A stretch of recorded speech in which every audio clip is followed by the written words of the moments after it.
Hello, friends. Today we will do phrases and clauses. As phrases and clauses are the most important elements of English grammar, phrase and clause cover everything a sentence has. Clauses are, in fact, the center of sentences, and phrases strengthen the sentences to become meaningful. If the clauses are the pillars of a building, then the phrases are the bricks.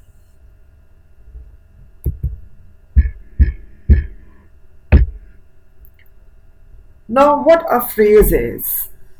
Phrase is a small group of words standing together as a conceptual unit, typically forming a component of a clause. So, a small group of words standing together is a phrase. Or we can say that phrases are the units of meaning that can be put together to make up sentences.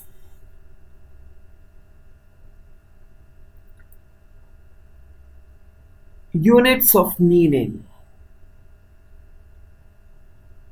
Another definition of phrase is a group of words that work together to make meaning, but it is not a complete sentence.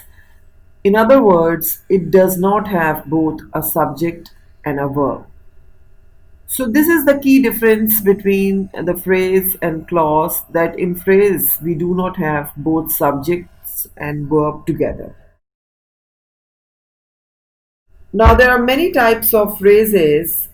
In order to understand a few of those types, we will look at those given here. Noun phrases consist of a noun and its modifiers like the nice neighbor, a soft, comfortable bed. Now, neighbor and bed are the nouns, and the rest of the words written here in these phrases are the modifiers. For example, the nice, a soft, comfortable are the modifiers. Similarly, verb phrases consist of a verb and its modifiers. Were watching for the movie, felt a prick on his arm.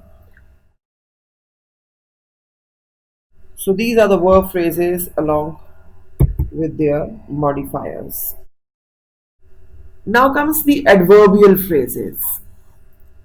These are the phrases that act as adverbs. They modify verbs, adverbs, or adjectives. Examples are around the block, modifying where. After the meal, modifying when. In silence, modifying how. So these are the adverbial phrases. In silence, after the meal, around the block. Then comes the gerund phrases. Gerund are the words that end up in ing. As you can see here, running through the woods, jumping like a kangaroo. So running and jumping are the gerunds. And these are the gerund phrases, which are essentially noun phrases that begin with a gerund. Actually, they are the noun phrases. Then the prepositional phrases, they are a group of words that include a preposition and a noun. A prepositional phrase will function as either an adjective or an adverb. Like before church, under the stairs, it's very much clear. We all know before and under are the prepositions. So these are the prepositional phrases. Now comes the clauses. Clause, in its simplest form, as you can see written here, is the combination of subject and a verb. Now, there are two types of clauses: independent clause and dependent clause. Independent or main clause is actually a complete thought. For example, I eat is a complete thought. I is the subject, eat is the verb. Sharon speaks. Sharon is the subject, speaks is the verb. So they are the complete thoughts. So they are the main clauses or independent clauses. Another name for main or independent clause is a simple sentence.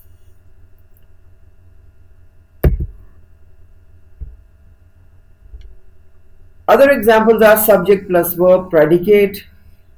We eat bananas, now complete thought. John speaks loudly is again a complete thought. So these are all independent or main clauses because they can stand on their own. They do not need any other clause to make their meaning clear. Then comes the dependent clause. A dependent clause contains a subject and a verb. However, a dependent clause cannot stand alone as an independent thought.